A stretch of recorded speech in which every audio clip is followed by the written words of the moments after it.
Good morning, everybody. It's wonderful to see so many people are still here and awake after what I heard was a great time last night. I admit I left a little early, but it was bustling. So good morning, and again, welcome to Day 2 in Chicago. I'm really excited to be introducing the mayor this morning.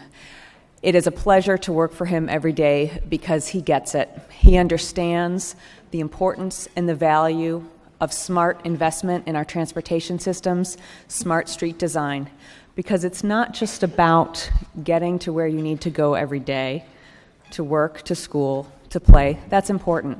But it's about connecting people throughout our city to opportunity, to a future, and making people part of this effort that we are making in making sure that Chicago has a 21st century transportation system for a 21st century economy.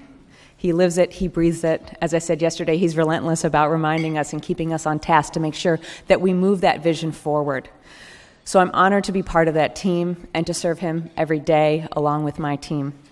So yesterday I went over an overview of a number of the major investments that we've been making in Chicago in infrastructure under his leadership, an unprecedented amount of investment in all types of infrastructure, including transportation infrastructure, like the 606, additional connections to the lakefront for the South Side communities, major investments in our CTA rail system, including totally new CTA stations and renovated stations. Thanks to him, we're really moving this city forward and building on the legacies of Burnham and so many other visionaries before us. So please help me give Mayor Rahm Emanuel a warm welcome this morning.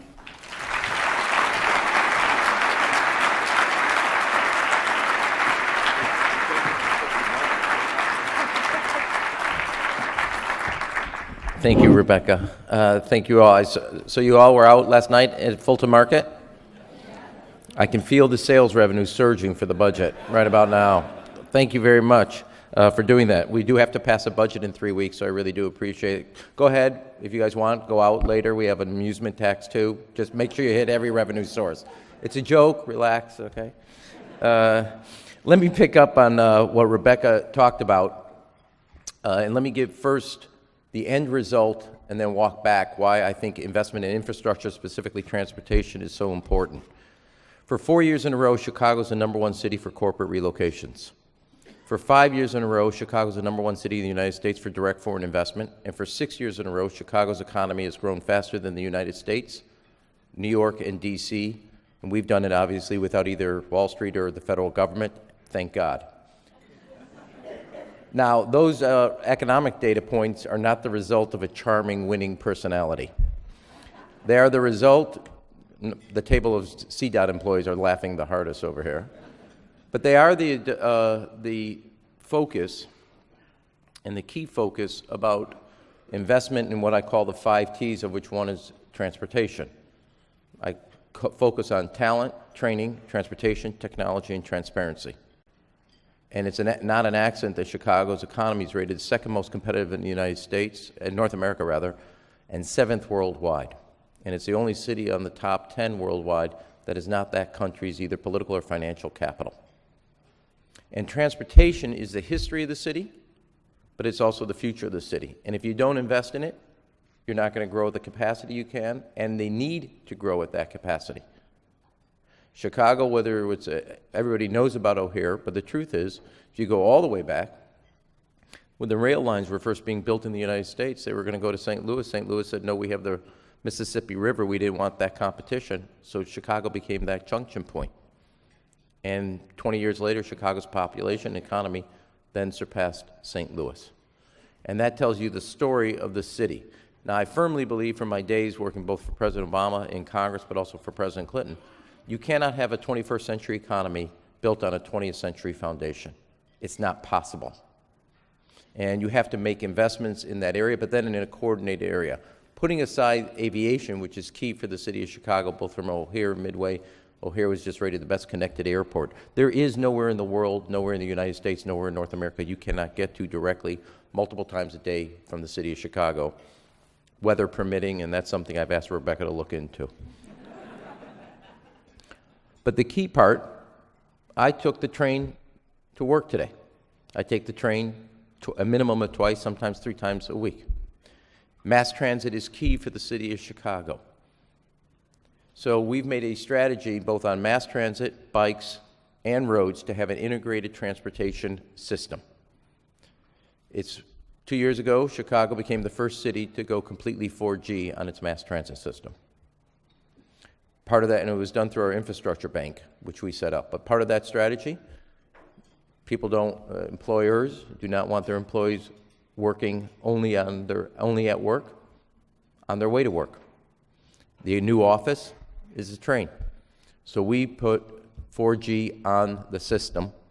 So whether you're going to work or coming home from work or going to pick up your kids, you can move that office with you with mobile technology. Now, by 2019, just shy of nearly half of the rail track in the city of Chicago's complete system will be new. With both the new blue, the completion of the red and purple modernization, which will take from 95th Street on the south side all the way up to Evanston.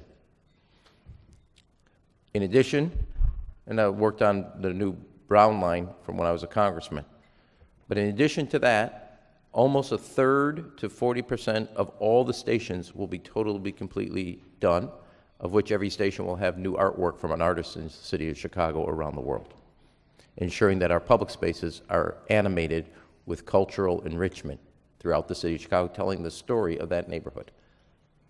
We now have a little over 200 miles of completed bike lanes and the most comprehensive bike sharing program.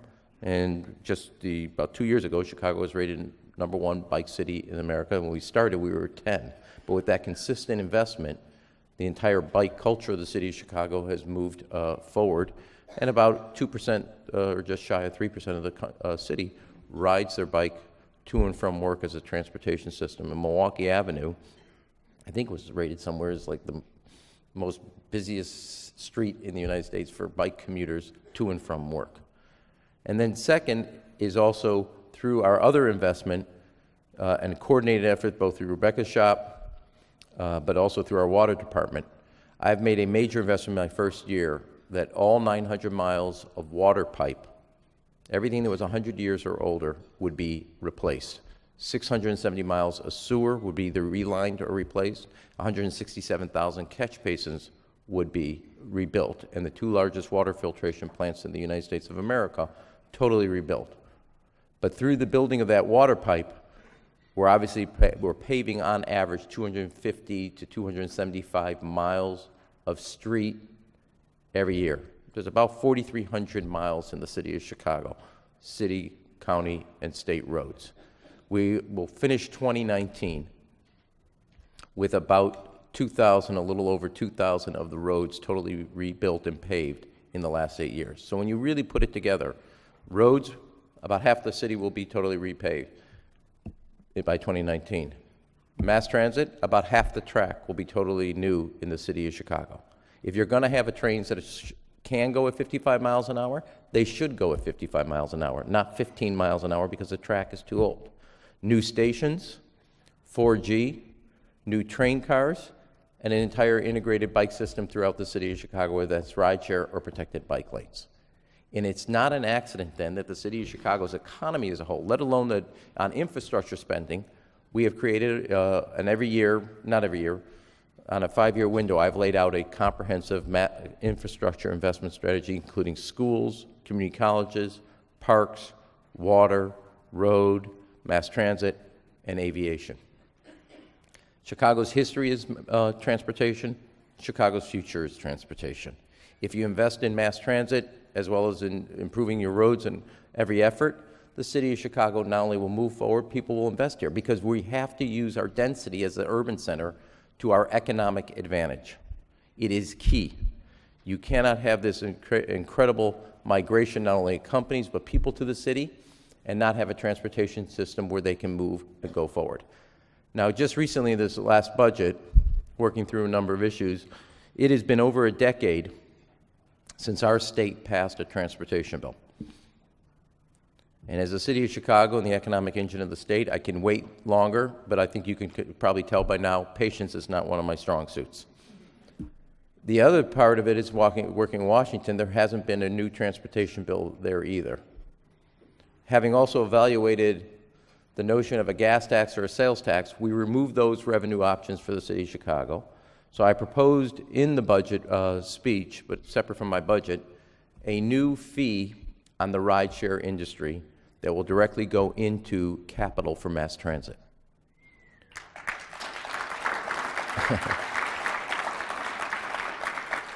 I may have you guys all go to City Hall, okay?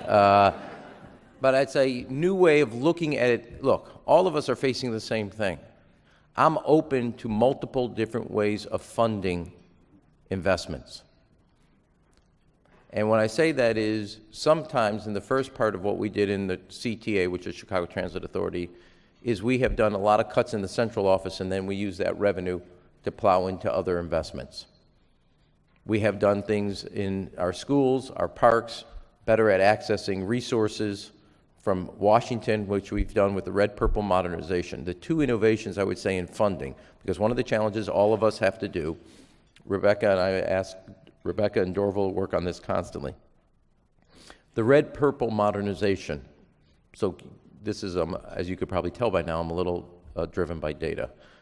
We have 7 different lines, we have multiple lines in the city of Chicago's mass transit system. I take the brown line to work. But the red line, 38 to 39% of the people take that line to work in the city of Chicago. Even though you have a bus system and a train system, so nearly just shy of 40% of the people in the city take one line. So we create, through the agreement with the federal government, which is on a long-term investment, we then created a transportation TIF, which was new for the city of Chicago, along that line as a matching 50% federal resource. And we had never done a transportation TIF or used TIF as a transportation funding source for our match to make that work. And that was a different innovation. But the goal was, when that work gets started next year, from Evanston on the boundary on the north side to 95th Street, which is near the border of the city of Chicago on the south side, near the border, not completely. The track system and the stations will be new, where about 40% of the people of the city of Chicago take that system. So to move that investment, that was a key goal. Knowing full well, as I just told you, that the federal government and the state were not going to step up in any new significant way, and I cannot, as in good conscience as the mayor, put Chicago's future on hold. I think that would be irresponsible. We then looked at, obviously, and I think this is true for a lot of cities, the rideshare industry as a whole. They first were kind of in a competitiveness with, obviously, the taxi industry, but because of their different venues, they're now in competitiveness with mass transit. And given where the states were, and the federal government, or the state of Illinois, on a new transportation or infrastructure investment, we decided that we were going to do a new fee. First year will be 15 cents. The second year will be a nickel for a comprehensive 20%, and that will become the revenue source that goes into funding other further improvements in the mass transit system for reliability. And it's a whole different source that allows all of us that have cities to come up with a revenue source to make key investments. Obviously, I've done mass transit. Any city, depending on size, capacity, can make whatever investment they want. But it's beyond the gas tax, it's beyond the sales tax, and it was an alternative to what we have done a year ago or 2 years ago when we passed legislation in Springfield to allow us to create a transportation TIF. Again, it's a new source. Some people will look at private-public partnerships. We have done that and used that in some capacities. Some people will look at the traditional sources. Here are 2 different tools in the toolbox that I think have not really been explored and utilized in a different way. And lastly, to illustrate the 2 points, you were at Fulton Market. We opened a station in Fulton Market that had been closed in '47. Prior to that, Fulton Avenue, Fulton area of Chicago was an opportunity. Since the time we opened not only this station there, which is in about 2012, 2013, prices per square foot have moved from 47 to about $257 a square foot. And the dramatic movement both of Google, new hotels, new restaurants, new technology, the sectors just, at one point there was, on one building, it was more expensive than on Michigan Avenue per square foot. But to give you a sense of integration, everybody points at the new Morgan Street station we opened. I worked out a deal about 3 years ago with WeWorks where we put a 300 per bike garage, they manage it, with showers and locker, separate obviously, male, female. So it was an integrated part of our transportation system, both a new station and a first ever on the west side of the city of Chicago, bike garage with shower and capacity. And it's not an accident. You can literally see like an inflection point since the transportation options came. The entire area of Fulton Market that you now see, we notice, and Everett, is exploded as an economic engine job creator. And we're in the midst of the process. Rebecca's leading the effort. Under the street is the old World War II cobblestones, and we're going to bring those back up, replace them, not replace them, clean them up, etc., and make that a real part of the history of that area, which was our distribution and meat market distribution. And if you haven't taken, I think it's a little cold out there, but if you haven't taken, the Riverwalk is another example using what was a TIFIA program from the United States government. And since we've put it in there for the last 2 years, it's running 40% ahead of best case scenario, and has produced close to $3 to $5 billion of private sector investment along the river that had not existed before. I mean, I can go through this chapter and verse. We just opened the Wilson Station on the Red Line last week. Since we announced it, 1,300 new apartments and 32 new businesses have opened within a 5-block radius of that station in prediction of what was coming. All of you work on things that I think are essential to keeping our cities economically vital, keeping our city job creation happening, and most importantly, make a city livable and accessible to everybody. And in the end of the day, transportation is not only about getting from A to B, but making sure everybody in the entire city has a chance to access the economic opportunities that a great city provides. I want to thank you for having the conference here in the city of Chicago. You are not done on your responsibilities. Do you go out there tonight and do some more damage to the city economically and create real opportunities? I have a monitor on you. But I want to thank you for also being in the forefront of something that I think is really important as cities try to chart an independent economic course, as both our state capitals and national government, I think, have walked away from the responsibility investing in a future if you want to make that future happen. Thank you.